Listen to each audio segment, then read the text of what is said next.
Ku punya Tuhan yang besar, yang telah berjanji dan sanggup menggenapi. Imanku bersepakat percaya kuasanya. Ku terima sekarang kemenangan darimu.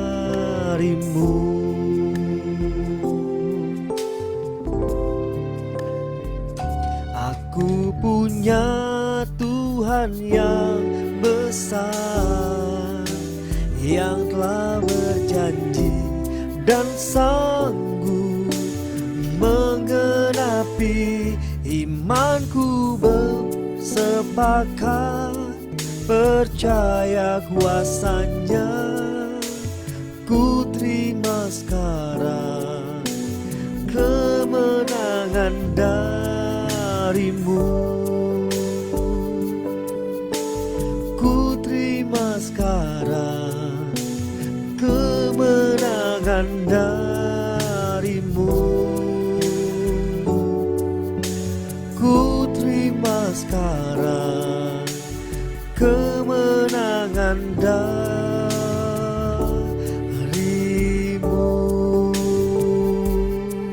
Oh, amin.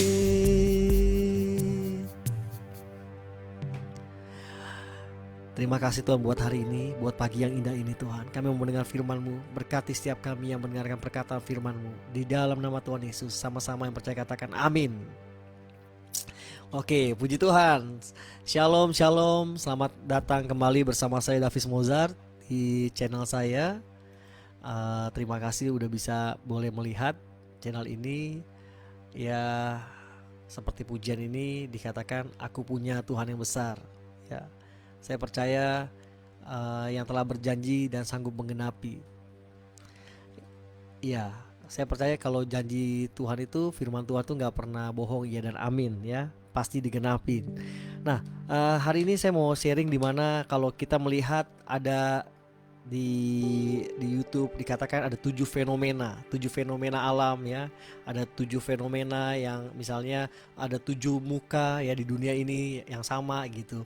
Ada di 7 fenomena. Nah, di Alkitab di kitab Yohanes dikatakan ada 7 fenomena mukjizat Tuhan. Ya, dikatakan 7 fenomena, 7 mukjizat itu. Yang pertama adalah air menjadi anggur. Yang kedua adalah Yesus menyembuhkan anak pegawai istana. Yang ketiga, penyembuhan di kolam Bethesda. Yang keempat, Yesus memberikan 5.000 orang makan. Yang kelima, Yesus berjalan di atas air. Yang keenam, orang buta sejak lahir dicelikan. Yang ketujuh adalah Lazarus dibangkitkan. Nah, hari ini saya mau sharing di mana yang kedua adalah Yesus menyembuhkan anak pegawai istana ya. Langsung aja ayatnya di dalam Yohanes pasal yang keempat. Yohanes pasal yang keempat ayat 46 dikatakan, saya akan bacakan perikopnya. Yesus menyembuhkan anak pegawai istana. Dikatakan, maka Yesus kembali lagi ke Kana di Galilea, di mana ia membuat air menjadi anggur. Dan di Kapernaum ada seorang pegawai istana, anaknya sedang sakit. Ketika ia mendengar bahwa Yesus telah datang dari Yudea ke Galilea, pergilah ia kepadanya lalu meminta supaya ia datang dan menyembuhkan anaknya, sebab anaknya itu hampir mati. Maka kata Yesus kepadanya, jika kamu tidak melihat tanda dan mukjizat, kamu tidak percaya. Pegawai istana itu berkata kepadanya, Tuhan, datanglah sebelum anakku mati. Kata Yesus kepadanya, pergilah, anakmu hidup. Orang itu percaya perkataan yang dikatakan Yesus kepadanya. Ia lalu pergi. Ayat 51, ketika ia masih di tengah jalan, hamba-hambanya telah datang kepadanya dengan kabar bahwa anaknya hidup. Ia bertanya kepada mereka, pukul berapa anak itu mulai sembuh? Jawab mereka, kemarin siang pukul 1 demamnya hilang. Maka teringatlah ayahnya itu bahwa pada saat itulah Yesus berkata kepadanya, anakmu hidup. Lalu ia pun percaya ia dan seluruh keluarganya. Dan itulah tanda kedua yang dibuat Yesus ketika ia pulang dari Yudea ke Galilea. Ya, di mana cerita ini ada seorang pegawai istana. Dia mengalami persoalan, tekanan di mana anaknya sakit dan hampir mati gitu. Nah, dikatakan lalu dia mendengar bahwa Yesus bisa menyembuhkan.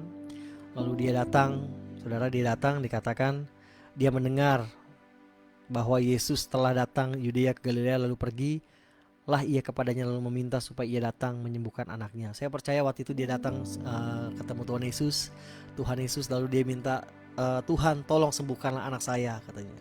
Lalu yang menariknya Yesus cuma bilang satu kalimat, dikatakan begini, dikatakan, jika kamu tidak melihat tanda dan mukjizat, kamu tidak percaya, ya. Lalu pegawai istana itu berkata kepadanya, Tuhan, datanglah sebelum anakku mati. Kata Yesus kepadanya, pergilah, anakmu hidup. Orang itu percaya perkataan yang dikatakan Yesus kepadanya. Ini kuncinya, dimana pegawai istana ini percaya waktu Yesus bilang anakmu hidup gitu. Dia hanya percaya bahwa anak saya hidup. Lalu singkat cerita, dalam perjalanan, saya percaya ini perjalanan yang panjang. Ya, waktu dia pulang, ya mungkin dia nginap, saya nggak tahu juga. Dikatakan waktu dia dalam perjalanan, lalu ketemulah bujangnya. Ini udah 1 hari lewat sebenarnya. Lalu berkatalah bujangnya, pegawainya dibilang, Tuhan, katanya, Tuhan, katanya, anakmu telah sembuh, katanya. Lalu si Tuhan ini bilang gini, kapan dia sembuhnya? Kemarin siang, dikatakan. Lalu dia ingat-ingat lagi. Lalu diingat, jam berapa, ditanya, jam berapa? Kemarin siang pukul 1 demamnya hilang. Maka teringatlah ayah itu bahwa pada saat itu Yesus berkata kepadanya, anakmu hidup. Lalu ia pun percaya. Bahkan bukan hanya dia, bahkan seluruh keluarganya percaya.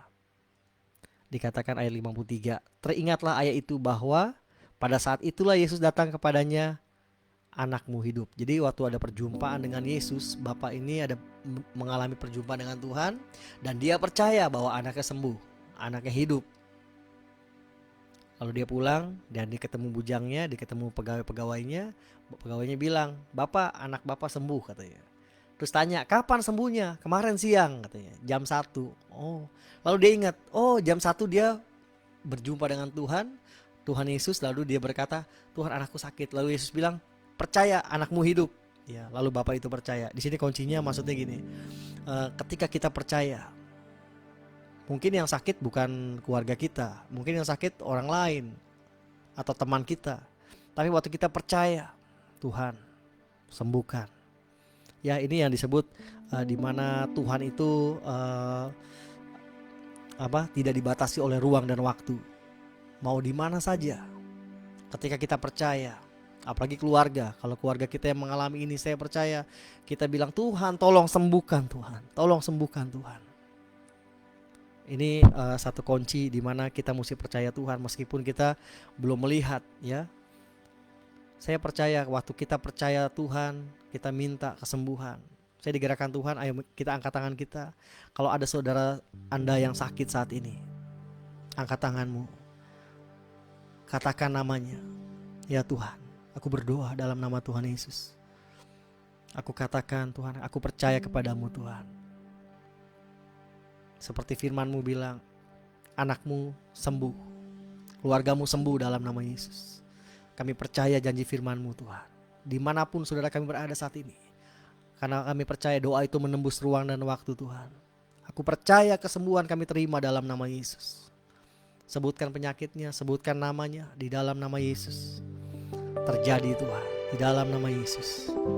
Terjadi, Tuhan, kuasa mukjizat-Mu, Tuhan. Apa yang pernah Engkau lakukan, Tuhan, 2000 tahun yang lalu, Tuhan. Biarlah, Tuhan, boleh kami percaya janji-Mu, Tuhan.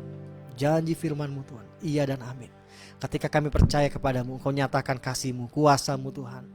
Terima kasih Roh Kudus, terima kasih Tuhan.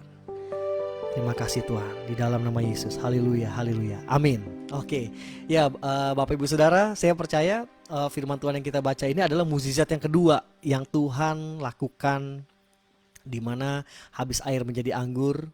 Tuhan lakukan mujizat kedua di mana Yesus menyembuhkan pegawai istana, anak pegawai istana. Puji nama Tuhan. Demikianlah firman Tuhan. Semoga sudah diberkati. Biarlah kita naikkan doa kita, ucapan syukur kita sama Tuhan. Sampai ketemu lagi di channel berikutnya. Ya, bersama saya Davis Mozart. Semoga kita dikuatkan, ya, dibangun iman kita, percaya kepada Tuhan. Haleluya, haleluya, haleluya. Amin. Tuhan Yesus memberkati.